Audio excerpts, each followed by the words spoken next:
Hey guys, it's Nihongo Johnny and welcome to my channel if you are new. My name's Johnny and I talk about all things paranormal and Japan. So if you're into that sort of stuff, definitely click subscribe, hit that thumbs up button, and hit the bell for more notifications. I put out spooky videos every Friday. And today I thought we'd do some sort of paranormal story time once again. Like I said in my last paranormal story time video, I don't have that many paranormal experiences, so I wanted to tell these little by little and spread them all out over time. Before I get into all of the creepy stuff, I have to give you guys some background knowledge first. And throughout my life, I lived in many places. I lived in the state of Connecticut the longest, and I was born and raised there.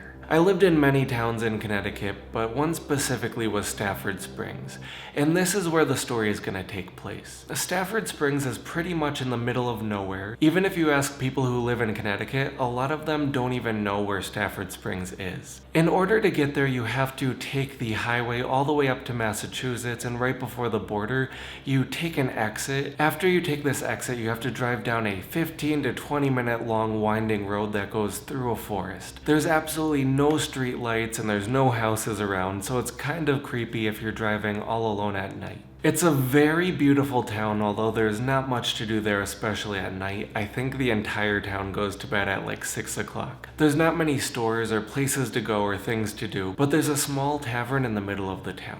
And that's kind of where everyone goes to hang out. Besides that, if you're bored, the only other thing to do is go for walks throughout the town and the forest. So that's what my boyfriend and I usually did when we lived there. There was one time in particular when we were walking up and down the streets and just kind of walking by all of these houses, and that's when we came across this one house.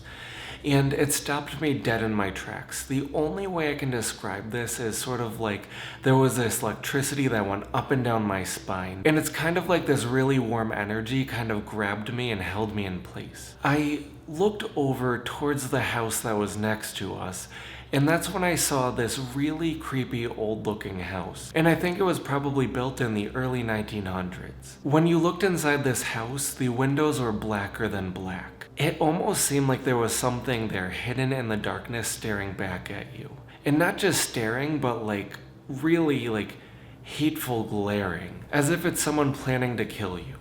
That's the only way I can describe how it felt. And when we were there, I told my boyfriend how I felt. And he wasn't surprised at all, which kind of took me back a little bit. He said that there's a story behind that house that he didn't want to tell me on his own. He told me that it was a story that he didn't want to tell on his own because it wasn't his to tell. This house actually belonged to two friends of his before we were even together. And one of those friends was happening to come over later that week, so he saved the story till when she came over to tell it to me. I remember the night that this was all told to me so well. We were making these bacon and cheese stuffed chicken things, and for some reason we called them chicken tacos, and we were laughing about it for like 2 hours straight. I don't know why we found chicken tacos so funny, but whenever we said the word, we were laughing for like ever.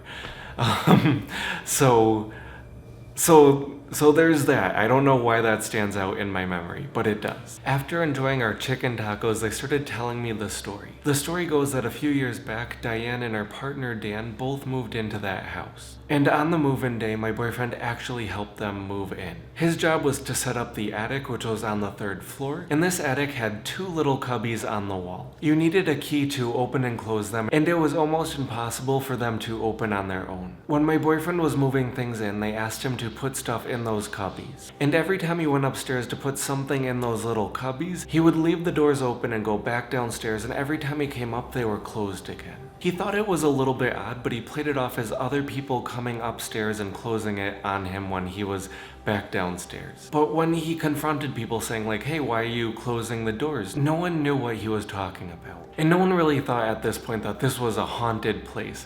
It was just something weird that people forgot about until the weird stuff started happening. Diane specifically remembers that there were these little cracks on the top of the cubbies that allowed you to see into them a little bit. And for some reason these were covered with posters. And one of the posters was peeled back a little bit, revealing an old photo with all of these faces on it, which I think is really creepy, and it gives me the chills even saying it out loud. Recently, when I was talking to Dan about this to get some information for the story, he remembers that the walls of the cubbies were lined with this really old newspaper from the 1930s or probably even earlier, but it was around that time. and this was all over the walls, so everyone thought that was a little bit strange. Like I mentioned before, I think the house itself was built in the very early 1900s. The first time Diane thought that something wasn't right was when she was sitting in her office, and her office was on the second floor, right underneath the attic. She would hear footsteps going back and forth and then come down the stairs, walk all the way down the hallway to her office, stop there, and go all the way back. At first she thought that this might be people walking around downstairs, but it wasn't until they got a dog when these things got even creepier. These footsteps would go on and off at random times, and whenever it did, the dog would start whimpering and cowering in fear. So that really worried Diane. She began to feel a dark presence that just didn't want her there, but she thought it was her imagination and just kept ignoring it. She said the worst feeling she got was one night when her boyfriend and her were working the night shift, and she went to work and forgot her badge. Her work made her go all the way home to get it. So when she got there, she thought she'd milk it a little bit and kind of take her time getting back to work. She said she remembers booting up the computer and she heard something behind her and felt this really bad energy. She just quickly hit the shutdown button once more and darted out of the house. If I were her, I don't think I would want to come home from work at any point ever again. But after that, I think it was within the following month or so, she was having a poker night with her friends, and she went up to the attic to get something from the storage units. And the storage units always opened and there was never a problem, but for some reason the handle wasn't even budging, which was the first time that even happened. She couldn't turn the key in the lock, she couldn't open it up, and everything just seemed stuck. So she gave up and she went back downstairs, finished the poker night without the things she needed, and when she came back upstairs, the doors were just open. This wasn't the first time that this kind of thing happened either. Diane says she has this habit where everything has to be turned off and closed before she goes to bed. That even includes the closet. One night she went to bed and Dan was downstairs playing video games, and she remembers waking up in the middle of the night and the closet door was wide open. She thought that Dan just came up to get something and went back downstairs and left the door open. So she just closed the closet door and went back to sleep. Once again, she woke up and the door was wide open, and then she closed it again, and then it was open again when she woke up once more. She went downstairs and said, "What are you doing? Why do you keep opening the door?" And Dan said he wasn't upstairs once that night. Dan decided to go upstairs and they went to bed together, and they made sure the closet door was completely closed at this point. It was almost morning time when Diane woke up to someone whispering her name. And when this happened, she saw that the closet door slowly opened by itself. She woke up Dan, and neither of them could go back to sleep until the sun actually came up. There was one night when my boyfriend slept over and they had him sleeping in the attic. And whenever he sleeps, he doesn't turn around much and he never has the covers come off him. But that night he remembers the feeling of someone pulling the covers off of him, and he kept pulling them back up. When he finally woke up, I think it was around 3 in the morning, his blanket was completely on the other side of the room. And I think I remember him telling me that the cubby doors were wide open as well. I don't know what happened after that, but I think he was pretty scared. And it really did seem that things were getting worse over time and not getting better. Dan was telling me how one day he went to bed early and he was lying in his bed when he woke up and he felt like someone was watching him. And when he sat up, it seemed like there was somebody in his chair. It was this pitch black figure with a dark hat, and he said that for some reason it felt really hot in the room. And this feeling happened quite a few times. There was one time when they were all going out to hang out, and I think it was Dan who forgot his wallet or his keys, something like that. So they needed to go back upstairs to get what they needed. And nobody wanted to go back into that house, especially alone. So my boyfriend was like, "Okay, it's fine, I'll go up and I'll get it." And as he went up the stairs, he felt this incredible hatred and this really hot energy coming at him, almost as if it was pushing him out of the house. Diane was saying that it was almost worse when they were not supposed to be home, but they went home or they came back home. It's sort of like it was saying, "It's not your time to be here, get out." Whatever this thing was, it seemed to control their perceptions a little bit. My boyfriend was saying whenever he went over and tried to get their attention, either by calling them on the phone or knocking on their door, they never responded, even if they were there. And when he finally got their attention, they said that they didn't hear anything. And this happened within the house as well too. When they tried to talk to each other or call up the stairs to each other, it seemed like at random times they just couldn't hear each other. There was even this one night where Dan woke up to find Diane staring at him in his sleep. And it wasn't really her.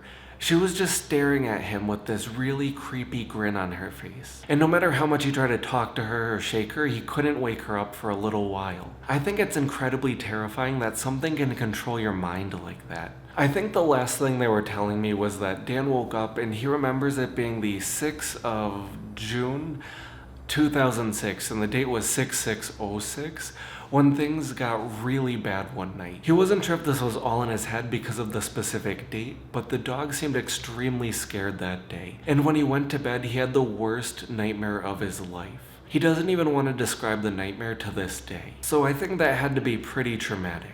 They did talk to other people in the area, and one person told them that there was this blind and deaf girl who lived in that house that ended up dying in the house, but they don't think it was this entity. My boyfriend said that one night they were going for a walk and they ran into someone walking their dog, and he was asking them if anything weird was happening to any of the other houses in the area. The person said no, but they did know of something really strange that happened in his house, and I think this was in the 1930s or it was a really long time ago. Apparently this family had a boy who they would lock up at times and keep him in the closet in the attic. This became so normal to them that one week they went on vacation and just forgot about the boy, leaving him left in the closet, and apparently that's where he died. This of course is just word of mouth, and I don't know how true it is, but I wouldn't be surprised if that's what caused all this bad stuff to happen. I for one am so glad that I wasn't a part of that and I didn't have to actually experience that house too much. Let me know in the comments below what you guys think was going on in this house. And as always, if you enjoyed this video, please hit subscribe, hit that thumbs up button, and hit the bell for more notifications. I put out spooky videos every Friday. And I look forward to seeing you guys next week for another spooky video.